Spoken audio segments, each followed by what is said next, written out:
Bonjour tout le monde. Aujourd'hui, vidéo sur la correction des exercices du chapitre 16, dernier chapitre de l'année, sur les lentilles convergentes. Voilà, c'est un chapitre dont vous aurez besoin si vous allez en spécialité physique en première générale et en première STL évidemment, où l'optique a une place très importante. Alors, on va corriger donc les exercices. On va commencer par le 3. Alors, exercice numéro 3, on vous demande de faire un schéma. Donc là, c'est très classique. Faire un schéma donc avec une lentille convergente, son axe optique, le centre de la lentille, et dans la deuxième question, placer sur le schéma les foyers f et f', sachant que la distance focale f' est égale à 5 cm. Donc il faut savoir tracer simplement et efficacement donc eh bien, un axe optique. Voilà, donc l'axe optique, c'est l'axe qui est ici. Hop, il est orienté. On va faire une lentille convergente au milieu. Voilà, donc une lentille convergente, elle a les flèches vers l'extérieur.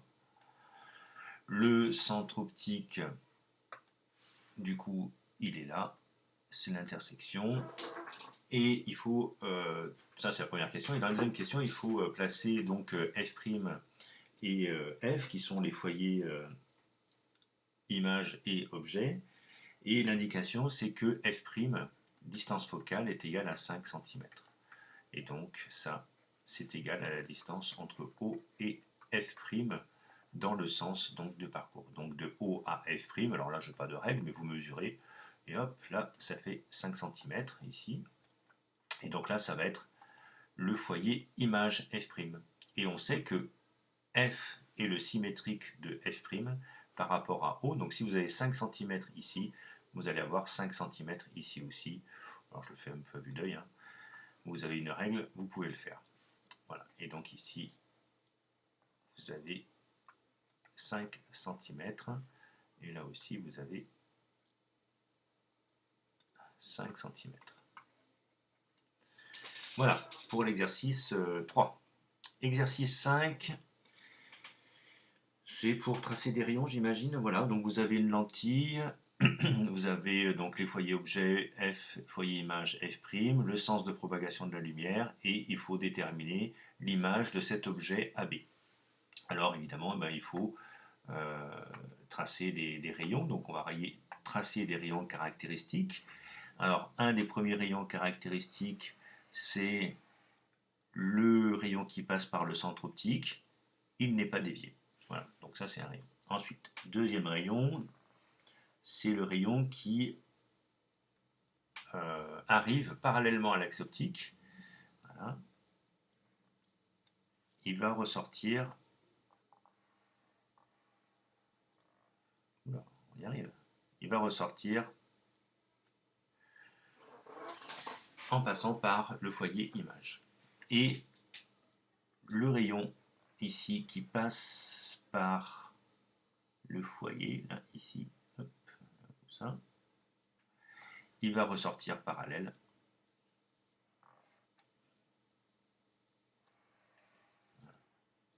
Et là, vous avez, donc, bon, si je triche un tout petit peu, hein, c'est pas très grave. Désolé. Pas très joli.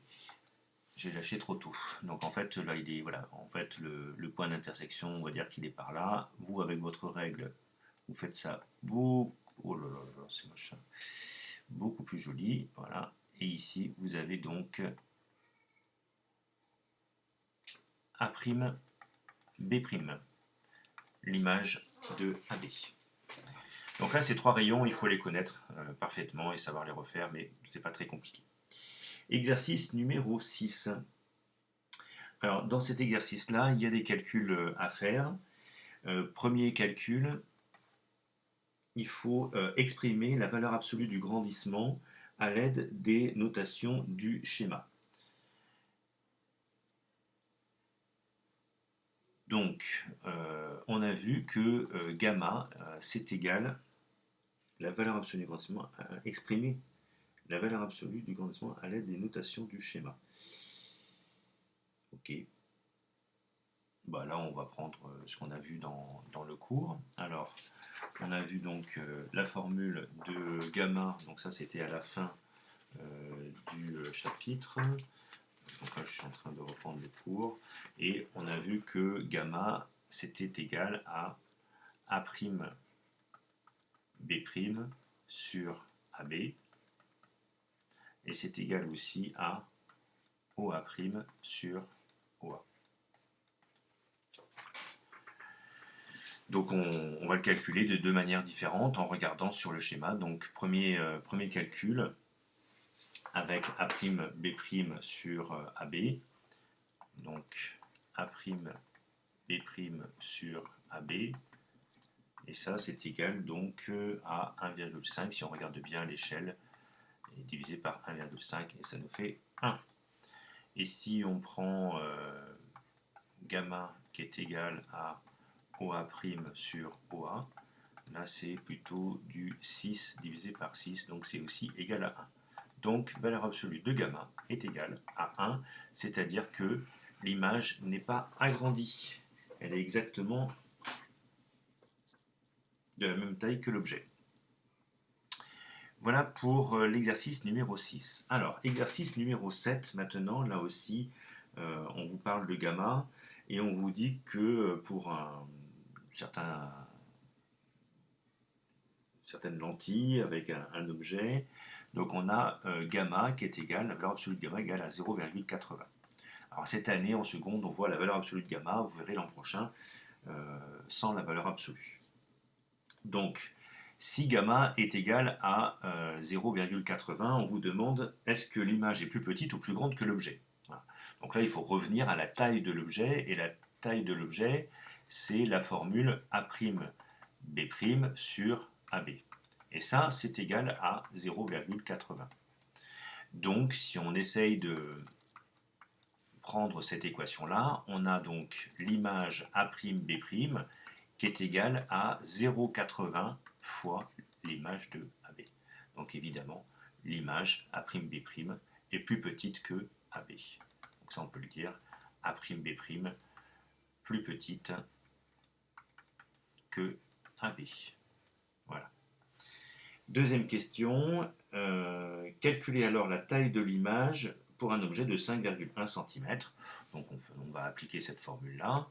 Donc A'B' est égal à 0,80 fois AB. Application numérique, 0,80 fois 5,1 et ça nous fait du 4,1 cm. Voilà. Alors, exercice 9, je voulais donner celui-là parce que ça parle bien sûr du modèle de l'œil réduit. C'est assez intéressant. Alors, donc ça voilà, c'est des choses à savoir. Donc pour une vision nette, où doit se former l'image d'un objet dans l'œil? Donc si on veut y voir net, il faut que l'image se forme sur notre écran. Voilà. Donc l'image doit se former. Alors sur notre écran, il faut regarder un petit peu le cours. Comment s'appelle notre écran? Il doit se former sur notre rétine. Donc notre rétine, c'est l'écran en optique. Deuxième question, quel est l'élément de l'œil qui permet de réguler l'entrée de la lumière? Donc ça, on l'a vu dans le cours, c'est l'iris. Voilà, l'iris qui peut s'ouvrir ou se fermer grâce aux muscles ciliaires. Donc l'iris permet de réguler la lumière dans l'œil. La quantité de lumière dans l'œil. Quantité de lumière dans l'œil. Voilà, c'est pour ça que vous avez... Alors vous, l'iris, vous ne le voyez pas. En fait, vous croyez que c'est le disque noir au centre de l'œil qui s'agrandit ou qui se rétrécit, mais en fait, c'est votre partie colorée qui s'agrandit et qui se rétrécit. Le noir, c'est finalement le fond de l'œil que vous ne voyez pas. L'œil, c'est une pièce sombre, donc le noir, c'est l'intérieur de cette pièce sombre.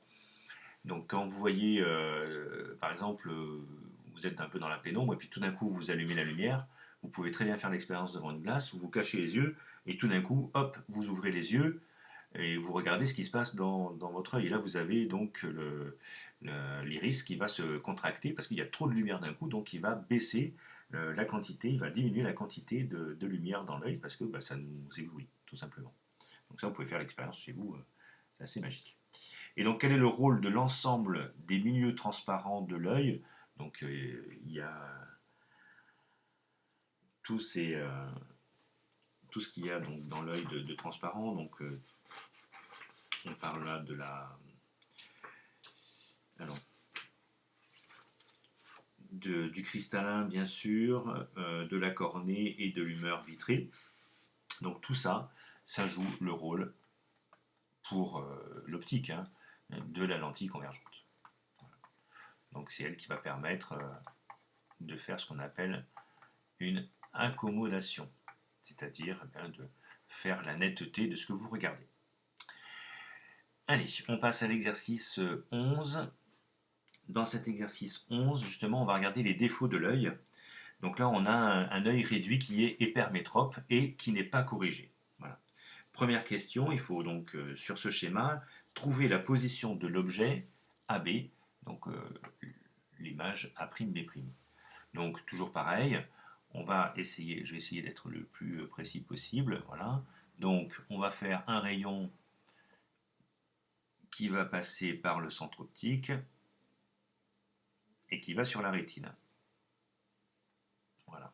Donc celui-là, il n'est pas dévié. Ah, j'aurais dû continuer un peu, mince, quel idiot.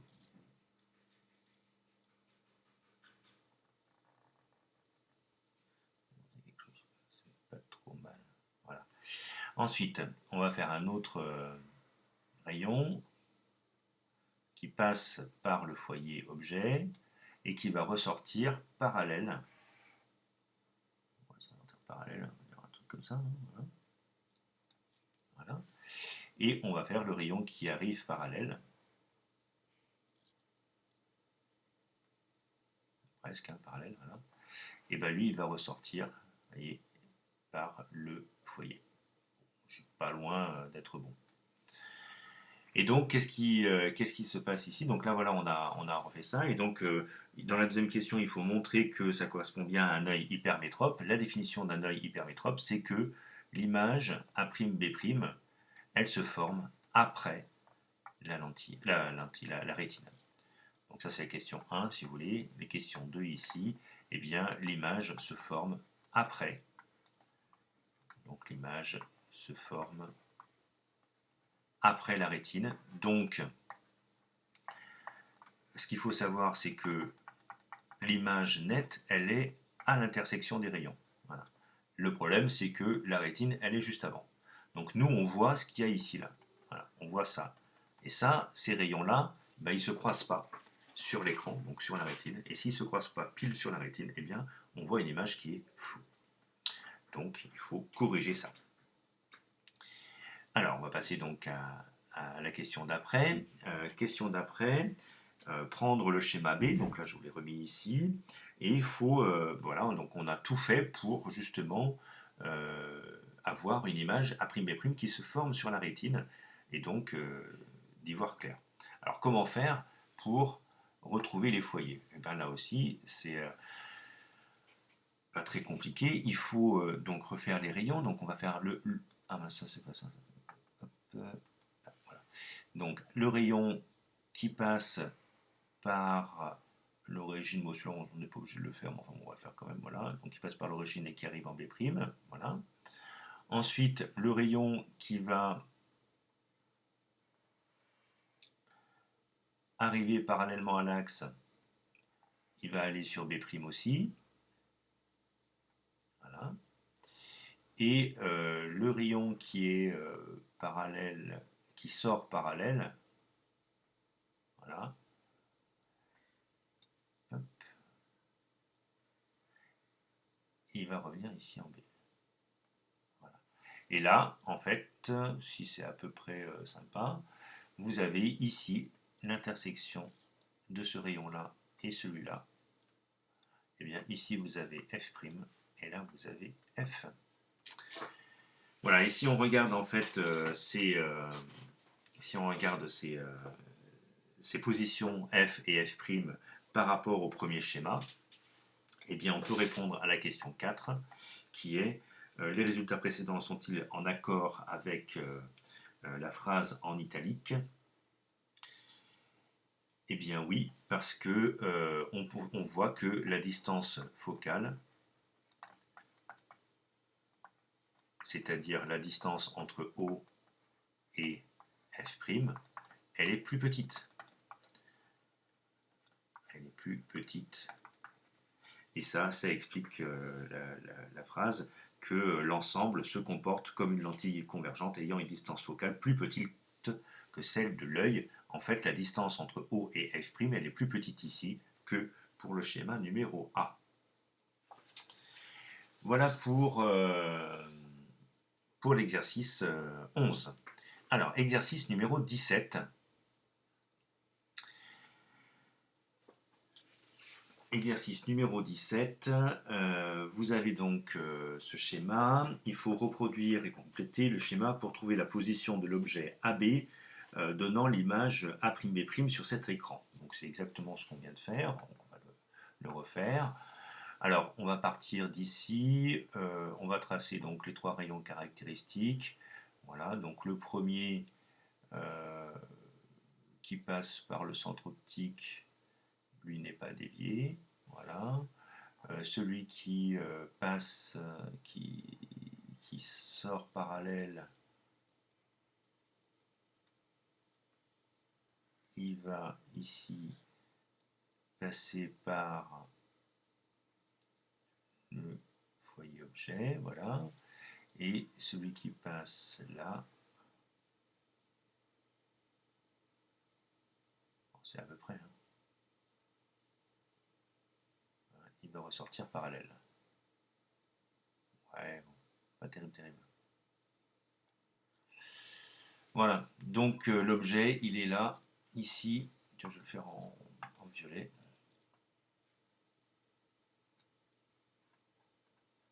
Voilà, A, B. L'objet AB, qu'on a retrouvé grâce au rayon. Deuxième question. Rapprocher l'objet AB de 3 cm de la lentille et trouver les nouvelles positions des foyers F et F' pour que l'image A'B' se forme à nouveau sur l'écran. Donc là, j'ai refait le même schéma. Donc il faut le rapprocher. Alors il faut faire quoi? Rapprocher l'objet AB de 3 cm de la lentille. Voilà, de 3 cm. Bon, il est à peu près. Alors normalement, il doit être ici en fait, hein. Ce rayon parallèle, il n'est pas bon, mais celui-là, il est pas mal. Donc je pense que normalement, il doit être ici, hein, l'objet AB. Donc si je l'avance de 3 cm, ça fait 1, 2, 3. Donc il faut que je le fasse ici. Voilà. Donc il est grand comment? Bah, il est grand quand même pas mal, hein. Alors voilà, donc il est là. Donc je vais le faire grand comme ça. Voilà, sinon ça ne marchera pas. Voilà, ici. Donc là on a B, là on a A. Et il nous faut donc des... alors le point F et le point F', ils ne sont pas vraiment là, hein, je ne sais pas où ils sont. Donc pour l'instant, ce qu'il faut que je fasse, c'est mes rayons caractéristiques. Voilà, hein, donc comme ça. Ensuite, le rayon qui arrive parallèle, voilà, hop, il ressort ici. Voilà. Et le rayon qui est parallèle ici. Là, et là. Donc là, je vais faire en violet toujours. La nouvelle position de F', ah non, c'est pas comme ça. Hop, la nouvelle position de F', c'est là. Donc ça, c'est F', et F, il est là, ici. Donc là, on peut s'apercevoir que les foyers F' et F se sont rapprochés. Et donc ça nous permet de répondre à la question 3, à savoir quelle est la caractéristique de l'œil qui est modifiée ici? Eh bien c'est la distance focale. Donc là la distance focale diminue. Et donc, lorsqu'il y a accommodation, c'est la distance focale qui varie.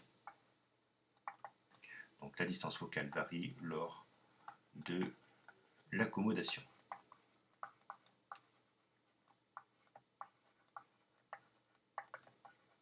Voilà.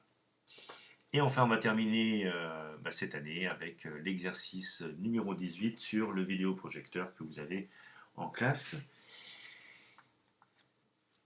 Alors, donc vous avez deux documents sur le principe de fonctionnement et la modélisation.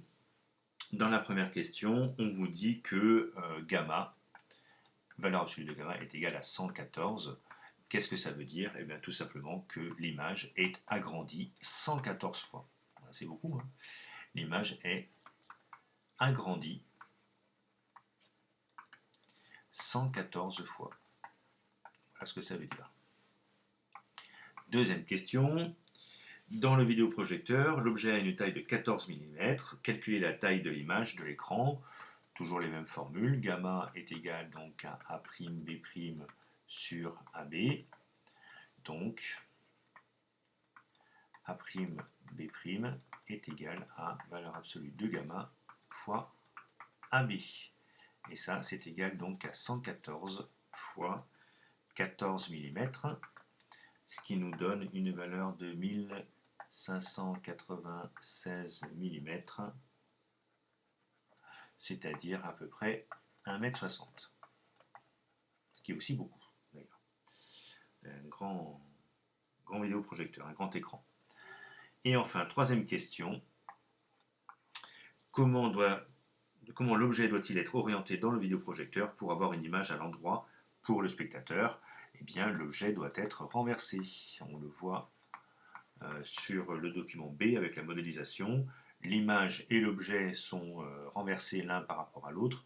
Si on veut une image droite, il faut que l'objet soit, donc l'objet doit être, on dit, renversé par rapport à l'image.